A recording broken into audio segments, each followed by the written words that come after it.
వంట గ్యాస్ కొరత దేశవ్యాప్తంగా గుబులు రేపుతోంది. గ్యాస్ కొరత కారణంగా మొదటగా హోటల్ పరిశ్రమలో ప్రకంపనలు మొదలయ్యాయి. దేశంలోని ప్రధాన నగరాల్లో కమర్షియల్ గ్యాస్ సరఫరా నిలిచిపోవడంతో క్రమక్రమంగా హోటల్స్ మూతబడుతున్నాయి.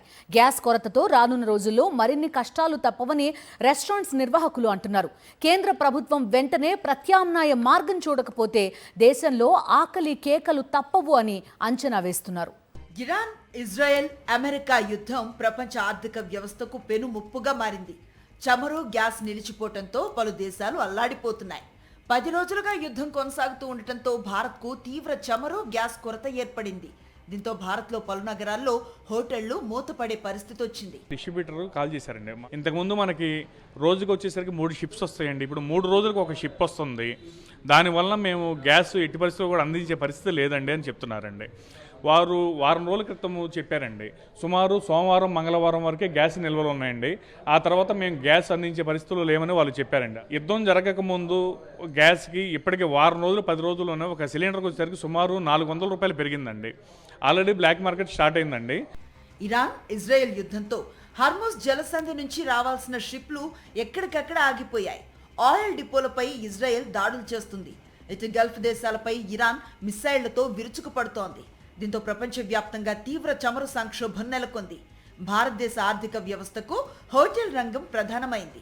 ట్యాక్సుల రూపంలో ప్రభుత్వానికి కూడా భారీగా ఆదాయం వస్తుంది.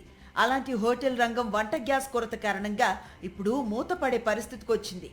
పరిస్థితి ఇలానే కొనసాగితే హోటల్ రంగానికి భారీ నష్టం కలిగే అవకాశం ఉందని ఆ రంగానికి చెందిన నిపుణులు అంచనా వేస్తున్నారు. ముఖ్యంగా రోజువారీ ఆహారం కోసం హోటళ్లపై ఆధారపడే విద్యార్థులు, ఐటీ ఉద్యోగులు, వృద్ధులు, అత్యవసర సేవల సిబ్బంది తీవ్ర ఇబ్బందులు పడనున్నారు. గతంలో చమురు కంపెనీలు కనీసం 50 రోజుల పాటు గ్యాస్ సరఫరాలో ఎలాంటి సమస్యలు ఉండవని తెలిపినా అకస్మాత్తుగా సరఫరా తగ్గిపోవటం హోటల్ రంగాన్ని కుదేల్చేస్తోంది. యజమానులను తీవ్ర ఆందోళనకు గురి చేస్తోంది. మీరు ఏ విధంగా పాజిటివ్ ఒక స్టేట్మెంట్ కనుక రిలీజ్ అవ్వకపోతే ఈ బ్లాక్ మార్కెట్ అనేది ఇంకా విపరీతంగా పెరిగిపోయిందండి. అప్పుడు మాకు గిట్టుబాటు కాని పరిస్థితుల్లో మా అంతటా మేము స్వచ్ఛందంగా బంద్ చేయాలనే పరిస్థితిలో ఉంటుందండి. అది ఊహించుకుంటేనే చాలా ఉపద్రవం ఎదురయ్యే పరిస్థితి కనబడుతుంది సార్. ఓవైపు పెరిగిన గ్యాస్ కొరత, మరోవైపు సరుకుల ధరలు. ఇలాగైతే హోటల్స్ నిర్వహించడం అసాధ్యం అంటూ యాజమాన్యాలు లబోదిబోం అంటున్నాయి.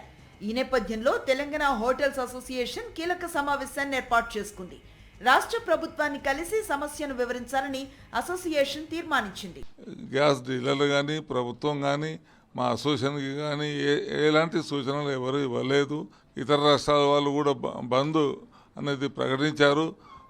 మేము మాత్రం ప్రకటించలేదు. ప్రకటించకపోయినా 1-2 రోజులలో ఎవరికి వారే బంద్ చేసుకున్న పరిస్థితి.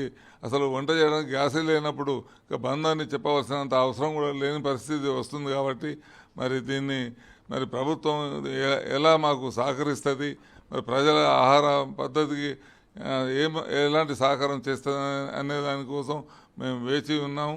యుద్ధ ప్రభావంతో దేశవ్యాప్తంగా హోటళ్ల నిర్వాహకులు తీవ్ర స్థాయిలో ఆందోళన వ్యక్తం చేస్తున్నారు. 2 తెలుగు రాష్ట్రాల్లో ప్రధాన నగరాల్లో గ్యాస్ కొరత కారణంగా హోటళ్లు మూతపడుతున్నాయి. కేంద్ర, రాష్ట్ర ప్రభుత్వాలు వెంటనే మేల్కొని ప్రత్యామ్నాయాలను వెంటనే చూడాలని అన్ని రంగాల ప్రజలు కోరుతున్నారు.